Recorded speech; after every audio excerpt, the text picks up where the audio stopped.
Another thing that can cause us to feel like delayed processors is that we take in a lot of sensory information. So anything that touches us or has an effect on our bodies, smells, if somebody's wearing a strong perfume next to you, this can disrupt the way that we process information. So let's go back to what I mentioned earlier. Let's say maybe you have an argument with your spouse.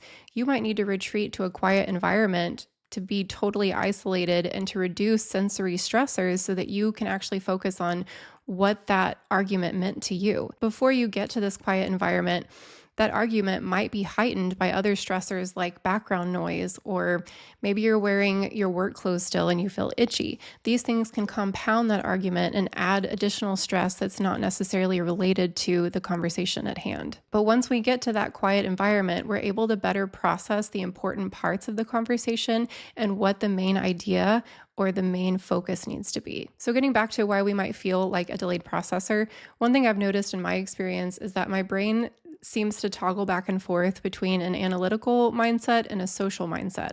And it's very hard for the two to happen at the same time. So when I'm in a social mindset, I'm thinking about the conversation I'm having, my facial cues, my tone of voice, what my body language is communicating. And then if I'm going to actually process that information and formulate an idea to share with the other person, struggling with my words right now too. Actually, yeah, that's exactly what's happening right now. This is great to talk about. So I'm having this moment, and I keep having this moment filming where I'm thinking about socially where I need to be looking, and I need to make sure that I'm not monotone, and I need to smile or whatever in order to engage whoever's watching.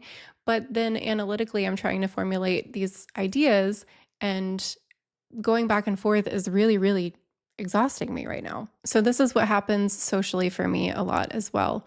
I can be social, but then if I am trying to find an idea to share, I have to kind of switch over into that analytical mindset. And sometimes I need to do that in a separate environment where additional social information isn't being shared. It just keeps overloading the system.